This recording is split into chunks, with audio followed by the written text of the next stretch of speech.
Welcome in, everyone. It's time for another Deep Dives, and today we're looking at Matt Haig's The Midnight Library. I've got a really interesting collection of sources here, some interviews with Haig background from Wikipedia, and even the book's marketing copy. It's really great. We're going to be able to explore not just the story itself, but like Haig's journey as a writer. Exactly.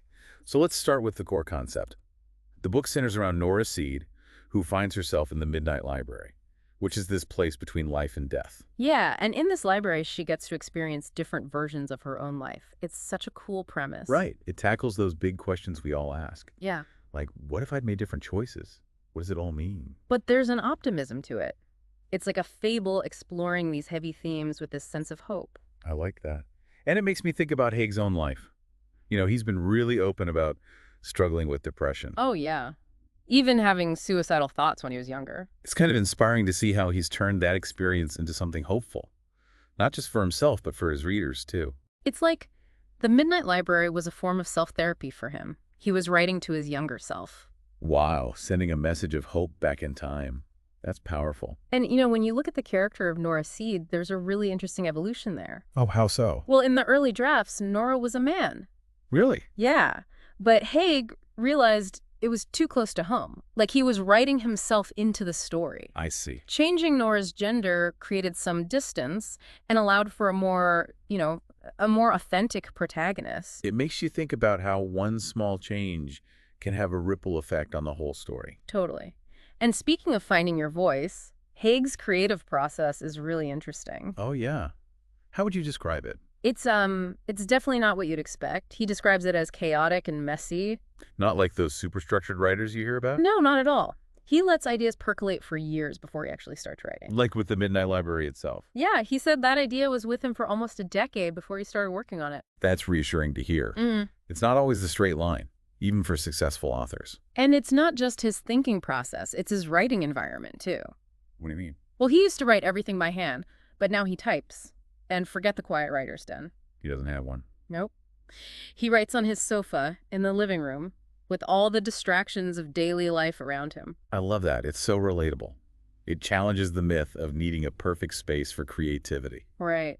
Sometimes the best ideas come when we're in the thick of things. And speaking of influences, there's a cool connection between a character in the book and someone from Haig's real life. You're thinking of Mrs. Elm, the librarian who guides Nora. Yes, she's such a warm presence. She's actually based on Haig's real-life English teacher, Mrs. Kurzweil. He said she's the one who encouraged his writing early on. It really shows how much impact one person can have on someone's life, especially when they're young and finding their way. Absolutely. And Haig's journey wasn't always easy. He faced challenges along the way, too. Like what? Well, for one, he got dropped by his first publisher. Ouch. That's gotta be tough. It happens to a lot of writers, though, even ones who become really successful later on. That's true. And it's interesting to look at how his writing has evolved over time. His first novel, The Last Family in England, was a very different kind of book. Oh, yeah. It was actually a reworking of Shakespeare's Henry IV, Part 1. Oh. But here's the twist. The main characters were dogs. Dogs. Really? What made him choose that? I don't know. It was a bold choice, for sure. Haig himself has said he cringes a bit when he looks back on his early work. He does. Yeah, he called it pretentious and overly quirky.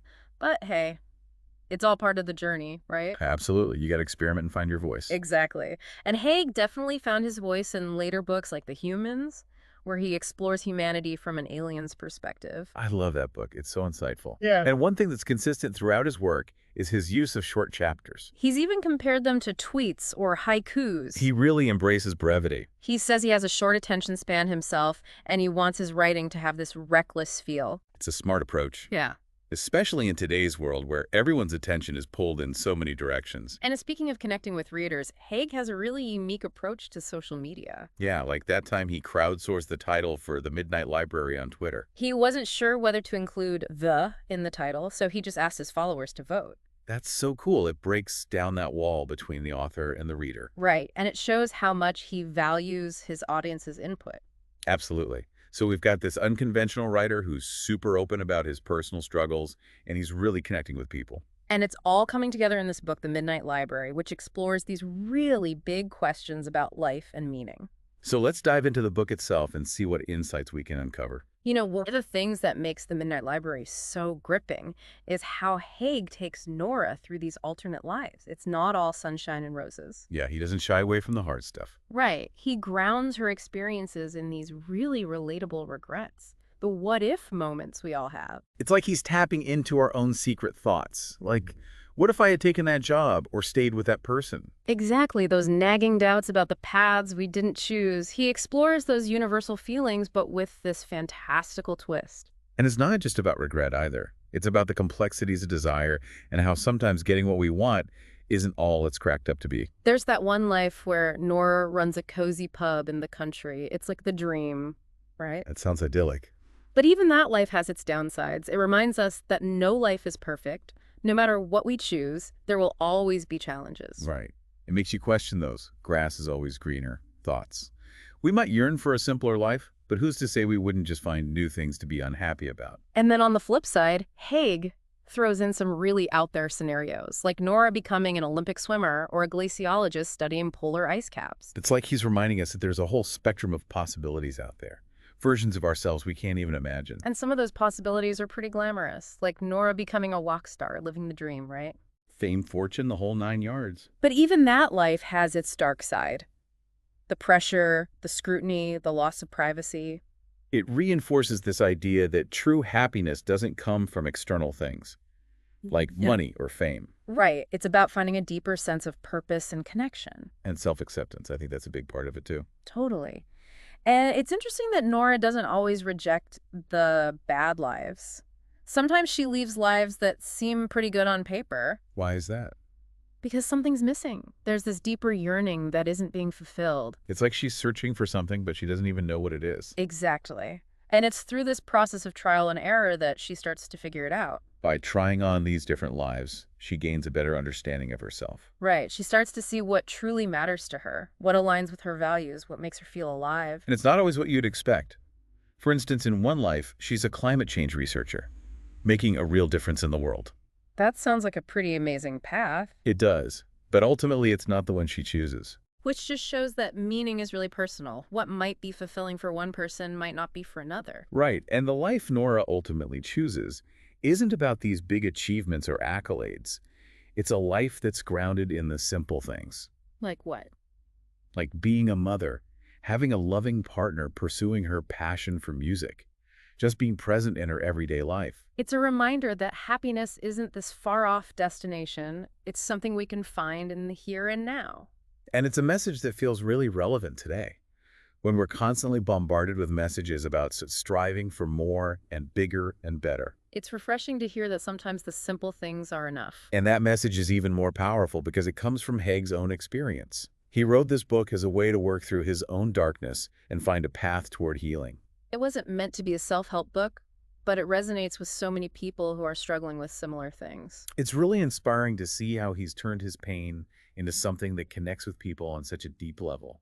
He's become this unintentional spokesperson for mental health, even though he's admitted to feeling uncomfortable with that role at times. He has. Yeah, he said he feels like a fraud sometimes, especially when people reach out for advice or say his work has helped them. It just shows that even those who advocate for mental health are still on their own journeys. Right, we're all works in progress, figuring things out as we go along. And Haig's willingness to be open about his struggles makes him even more relatable and authentic. It helps break down the stigma around mental health and encourages others to be open too. And it's clear his approach resonates with people. The Midnight Library has become a global phenomenon, sparking these really important conversations about mental health and finding meaning in life. And his connection with his readers goes beyond the pages of his books. He's really active on social media, engaging with fans, answering questions, even using Twitter to test out ideas. Like with the title of The Midnight Library. Exactly. It's another example of how he breaks down those barriers between author and reader. And his writing style is so accessible too. Those short chapters, the vivid imagery, the conversational tone. He said he wants his writing to have an urgency to it, like you're reading a tweet or a haiku. But it's not just about catering to short attention spans. It's a stylistic choice that really works. And he doesn't shy away from tough topics, like suicide, depression, grief. But he handles them with such sensitivity and nuance. He doesn't offer easy answers. He just invites you to explore those complex issues alongside the characters. And that's what makes his work so powerful. He captures the messiness of life without losing sight of the beauty and potential. He reminds us that even in the darkest moments, there are still reasons to keep going, to keep searching for meaning. And speaking of hope and possibilities, one of the things I find most compelling about the Midnight Library is how Haig reframes the concept of uncertainty. Oh, yeah.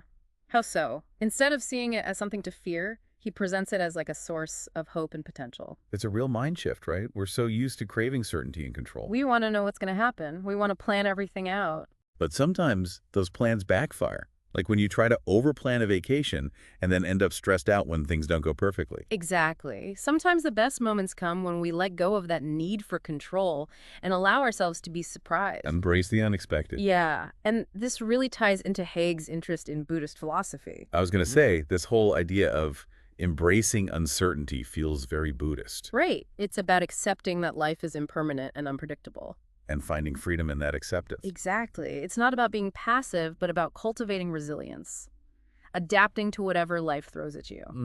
I love that. It's a message we all need to hear, especially now when the world feels so uncertain. And it's something Haig embodies in his own life and work. He's not afraid to experiment, to try new things. Like how he started with those really experimental novels and then moved towards a more accessible style. Right. He's always evolving, growing. And it makes me think about his advice for overcoming writer's block. He says to get away from the computer, do something completely different.